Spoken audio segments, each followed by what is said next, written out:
Bonjour à tous. Alors aujourd'hui, on est sur un sujet assez particulier. Nous avons décidé d'interviewer la directrice du département des sciences de l'information et de la communication. Notre thème s'intitule les conditions d'apprentissage à l'université Omar Bongo, mais particulièrement en sciences de l'information et de la communication. Suivez-nous pour cette interview.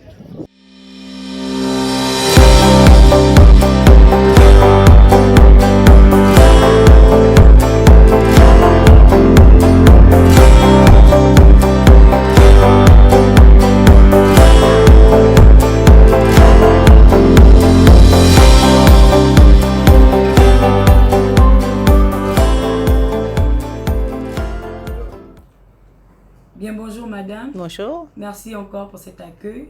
Nous rappelons ici que vous êtes la directrice de sciences de l'information et de la communication, donc le département de sciences de l'information et de la communication.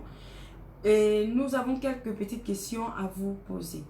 Donc, premièrement, nous voulons savoir comment votre département se porte. Merci pour votre visite et du temps que vous voulez accorder au département. Alors, le département des sciences de l'information se porte bien.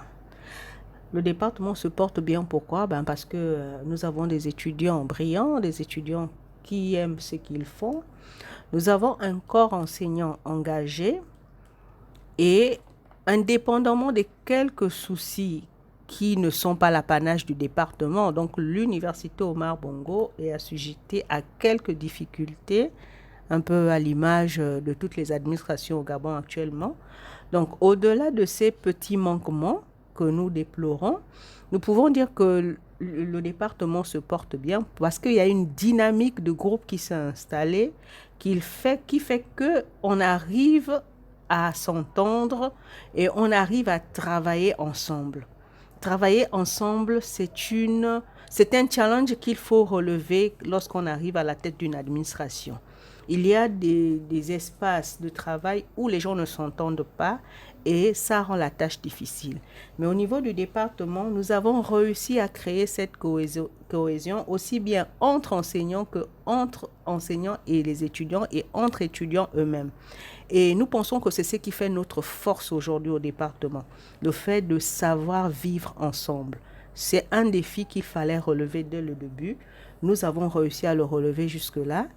Et nous en sommes au niveau où les étudiants arrivent même à se mettre ensemble pour garder leur espace de travail propre. Les étudiants ont réussi à s'approprier leur espace. Regardez le bâtiment. Ces travaux d'entretien sont faits par les étudiants. Les enseignants s'impliquent également. Le fait de travailler main dans la main, les étudiants et les enseignants, fait que nous avons lancé une dynamique qui fait qu'il fait bon vivre au département des sciences de l'information et de la communication. L'université rencontre des difficultés. Ici, ma deuxième question est de savoir à quoi est due l'absence de matériel au niveau des sciences de l'information et de la communication, donc le département des sciences de l'information et de la communication. Alors, je ne sais pas, vous suivez l'actualité. Il y a quelques semaines en arrière, on avait vu dans les réseaux sociaux et même au niveau du JT que quelqu'un avait été attrapé à l'université, un présumé voleur avait été attrapé au niveau de l'université. L'université souffre de la visite des malfrats. Les splits sont démontés, le matériel pédagogique est emporté. Et à une époque, le département des sciences de l'information et de la communication était véritablement équipé. Donc, malheureusement, le département a subi des actes de vandalisme successivement. Nous avons perdu beaucoup de matériel. Et depuis 3 ans que nous sommes à la tête de ce département, nous n'avons pas encore réussi à remplacer tout ce matériel parce que ce matériel, il faut le dire, est un don de l'UNESCO. Donc, vous voyez déjà les efforts que nous faisons à faire tourner le département à nos frais parce que depuis que nous sommes à la tête de ce département, ce n'est pas, comme je l'ai dit tantôt, ce n'est pas l'apanage du seul département de sciences de l'information et de la communication, c'est un problème général à l'université. Les départements n'ont plus de budget. Nous travaillons et nous faisons tourner le département à nos frais. Donc, si nous arrivons déjà à avoir du papier, à avoir de l'encre à nos frais, comprenez qu'il est difficile pour nous d'avoir une caméra. Vous connaissez le prix d'une caméra, vous en tant que professionnel, c'est du matériel que vous côtoyez dans vos différents stages. Donc, vous voyez comment on peut arriver à équiper le département de ce type de matériel quand nous-mêmes nous souffrons déjà pour avoir une cartouche d'encre. Nous voulons effectivement que notre département ait du matériel de dernière génération. Nous nous battons pour. Et une des raisons qui fait que nous avons exhumé le partenariat qui existait entre le département et l'UNESCO, c'est justement pour essayer d'avoir à nouveau ce matériel pour faciliter la vie aux étudiants et aux enseignants. D'accord? Donc nous nous battons pour à nouveau équiper le département. Ok.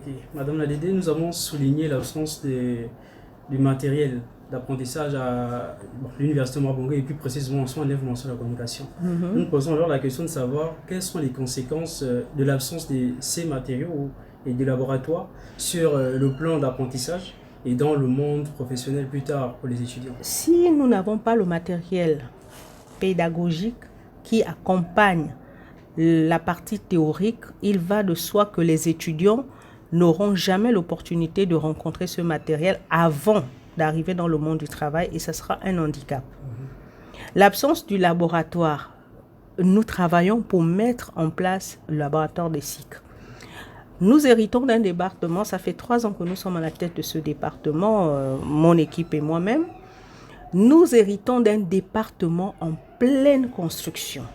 N'oubliez pas qu'il y a encore peu de mois en arrière, nous étions avec les sciences du langage. D'accord? Donc, c'est une longue histoire sur laquelle nous n'allons pas revenir. Et puis, depuis l'année scolaire 2020-2021, il y a eu une décision interne à l'université qui sépare à nouveau les 2 départements. Donc, depuis l'année scolaire 2020-2021, nous sommes autonomes. Donc, depuis cette autonomie, nous mettons tout en place pour que le département ait un laboratoire digne de ce nom. Parce que les étudiants de master ne peuvent pas aller soutenir leur master sans dépendre d'un laboratoire. Pareil pour les futurs étudiants qui vont s'inscrire en thèse. Si nous voulons nous arrimer aux exigences du LMD, il nous faut impérativement un laboratoire. Et c'est ce que mon équipe et moi-même faisons en ce moment. Nous travaillons sur plusieurs fronts à la fois.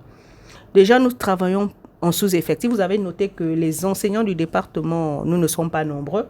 Donc, nous battons sur plusieurs fronts à la fois sur le plan pédagogique, sur le plan scientifique, sur le plan humain, parce que le côté humain est important. Il faut inculquer aux étudiants la notion de l'homme. L'homme est au centre de toute chose. Si nous ne prenons pas le temps de former l'homme, vous ne pourrez jamais donner le meilleur de vous-même. Donc, c'est ce que nous faisons. À l'impossible, nul n'est tenu. Mais franchement, nous sommes en train de travailler pour que notre laboratoire soit opérationnel dans les meilleurs délais. Nous demandons que prévoient les directeurs ou disons ceux qui décident en soins de l'information et de la communication pour pallier justement à cette difficulté. Le texte qui met en place la création du laboratoire est déjà prêt, il est rédigé. Il faut maintenant simplement le transmettre à qui de droit, c'est-à-dire la hiérarchie. Donc ça doit suivre le circuit, c'est-à-dire le doyen, le recteur et le président de la commission scientifique. Voilà. Donc c'est cette démarche-là que nous sommes en train de... nous avons travaillé sur le texte qui met en place la création. Nous avons déjà travaillé sur les statuts et règlements intérieurs. Il ne nous reste plus qu'à nous relire, donc toute l'équipe relire et puis valider tout ce qu'il y a à valider et puis transmettre. C'est une procédure qui est un peu longue parce que ça ne dépend pas seulement des équipes ici, des équipes pédagogiques ici. Après, il faut faire intervenir la hiérarchie. Et chaque fois qu'un document doit aller plus haut, il faut s'entourer de toutes les garanties pour que ce document respecte au mieux les contours qu'il faut pour qu'il ne nous soit pas retourné. En tout cas, du moins, qu'il ne nous soit pas retourné avec un refus, mais qu'il soit retourné en disant c'est bien, mais il manque juste Donc, c'est un travail de fond qu'il faut faire. Ça ne se fait pas en 2 jours. Et comme je vous ai dit, nous sommes au four et au moulin. Vraiment, nous sommes au four et au moulin. Nous voulons que vous puissiez dire un mot pour tous les étudiants qui attendent impatiemment d'avoir les meilleures dispositions d'apprentissage et peut-être en laboratoire. Vraiment, au risque d'être peut-être prétentieuse, mais nous sommes à féliciter. Nous sommes à féliciter parce que nous travaillons en sous-effectif et nous essayons de mener de front toutes les batailles, tous les challenges qui se présentent à nous. Et nous ne formons pas, nous le disons haut et fort, nous ne formons pas que des étudiants, nous formons des hommes, des futurs cadres de la République. Et donc, nous travaillons énormément sur le côté humain. Et j'ai entendu des indiscrétions sur le campus où on disait que vraiment les étudiants de com, ils sont différents. C'est une nouvelle génération. Et nous en sommes fiers parce que nous pensons que nous travaillons, nous participons à faire de vous des futurs responsables, des hauts cadres de cette nation.